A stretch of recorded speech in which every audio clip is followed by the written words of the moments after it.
Shunya means a non-physical dimension or that which is limitless. It's the most precious thing, but it takes a certain amount of subtleness to even grasp it. If you simply go by the instruction and sit there, physiologically changes are happening. It is a clear step forward. It doesn't matter what you do, what type of practice you do, there is really no substitute for Shunya. 15 minutes Shunya itself can lead to enlightenment.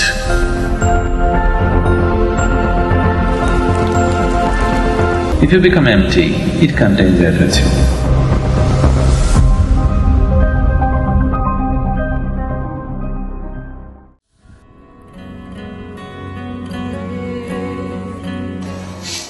Shunya means veruமை, emptiness. One thing that you don't want in your life is, you don't want emptiness. Why all the trouble that you're taking on in your life in terms of education, family, profession, money, problems, everything is, somehow you want to ensure that your life is not empty. That's all you're trying to do. At any cost you want to see that your life is not empty, you don't mind trouble, but you don't want it to be empty. All the fame people are inviting in their lives just to avoid emptiness. Because emptiness is the ultimate poison, ultimate poison it is. You don't want your life to be empty. But consciously if you become empty, that is the nectar of life. That is why Shunya meditation.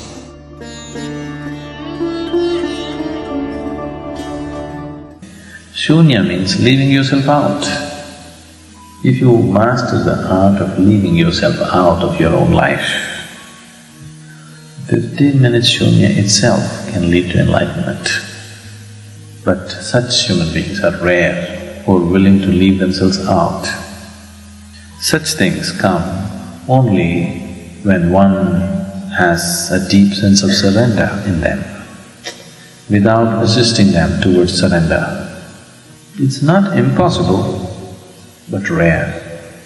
It's very much a possibility for anybody.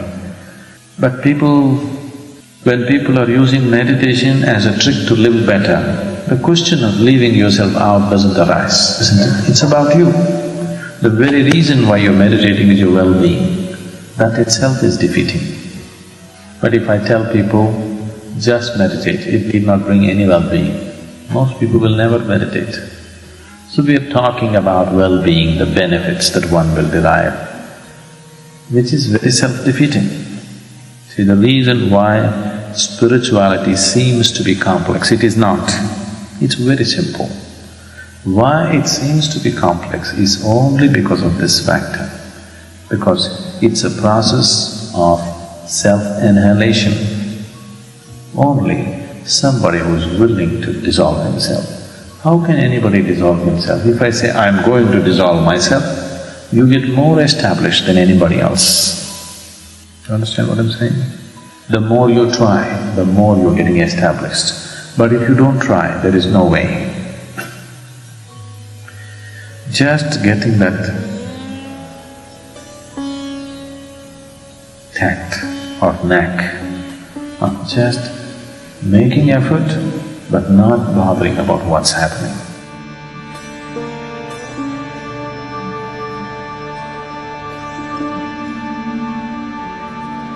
That's where the whole crux of meditation is. If you just understand whatever happens, it's just fine with you, then slowly you are staying out of it. You can't stay out of the effort, but you can stay out of the fruit that it produces, isn't it?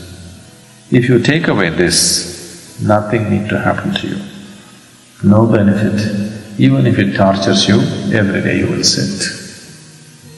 If that comes to you, you will see your meditation will graduate into different dimensions.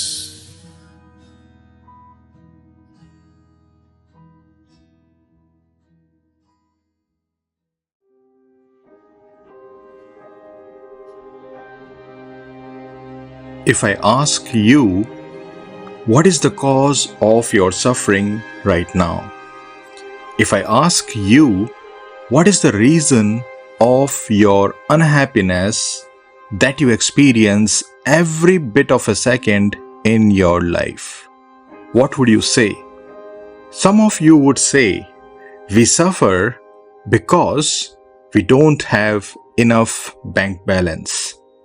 Some of you would say, we are unhappy because we have a small house, we have a small car.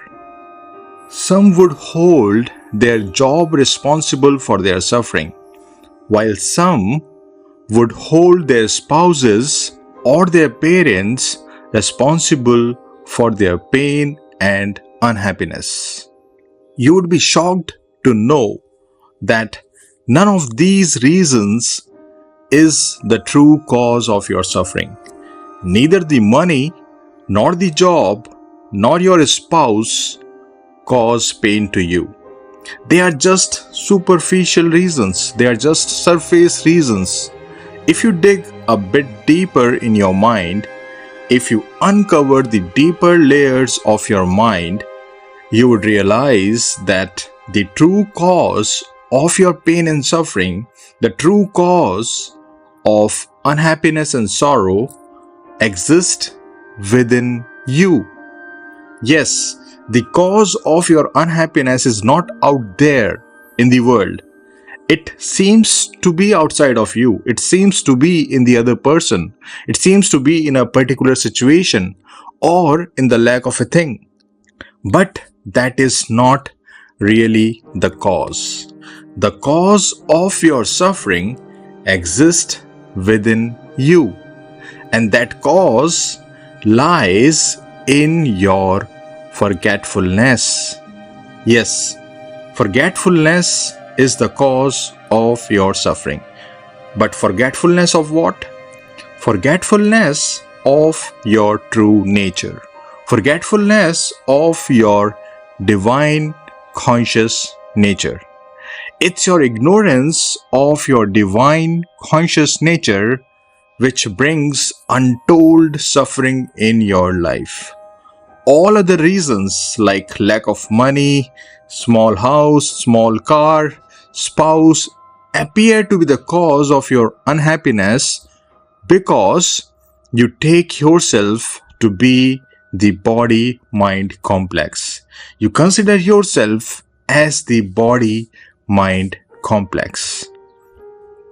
If you pay a little attention to who you really are beyond this body-mind complex, if you become aware of your divine conscious nature through your spiritual practices, you would then laugh at yourself thinking about your childish attitude of holding others responsible for your suffering.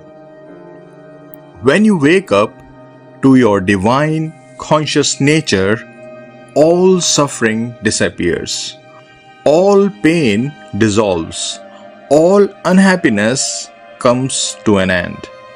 Suppose you have a dream where a person is trying to kill you. He has put a knife at your throat. How would you feel?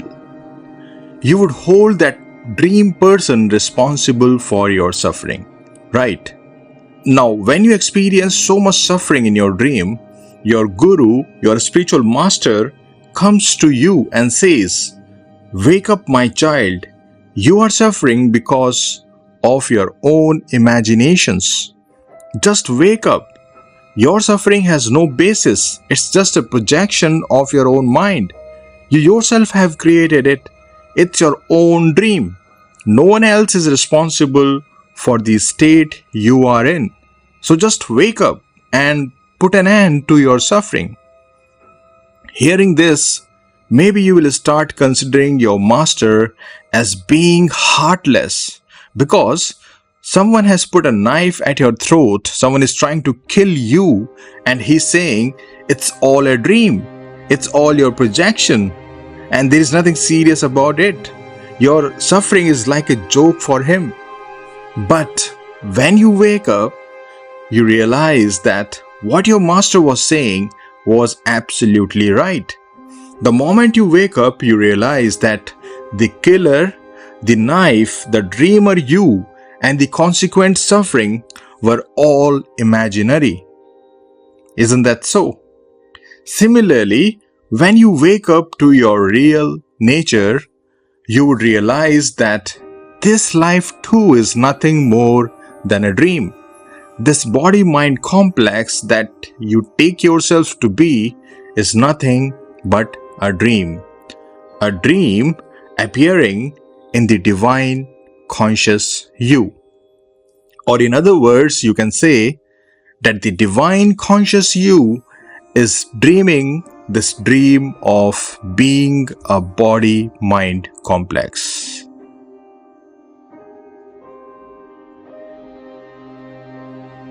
So, when you realize your divine conscious nature, all suffering disappears.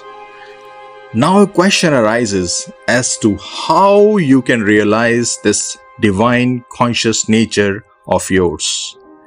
That's what spiritual practices are for.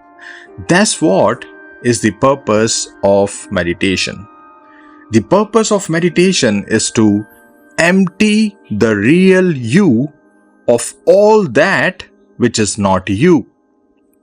This meditation is known as not this meditation, the neti meditation.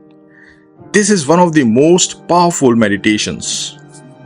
You can also call it the emptiness meditation.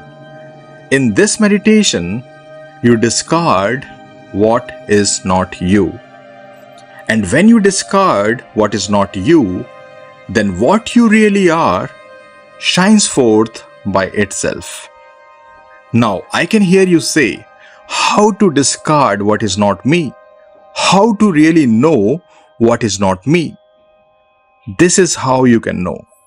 We use the Seer-Seen principle to know what is not you. This Seer-Seen principle says that you are not what you can see. Now, this is not rocket science. Everyone can understand this very easily. You are not what you can see. You can see your smartphone. So this principle says that since you can see your smartphone, you cannot be the smartphone. Isn't that so? Now apply this principle to your body. Apply this principle to your thoughts, to your emotions. You can experience your body. You can experience the pain that arises in some parts of your body, which proves that you are not the body. And the same applies to your thoughts and emotions too. When any thought arises, you can easily see that. So you are not the thought. When any emotion arises, you can see that emotion too. So you are not the emotion. You are the seer, the divine conscious seer, which sees this body, which sees the thoughts, which sees the emotions.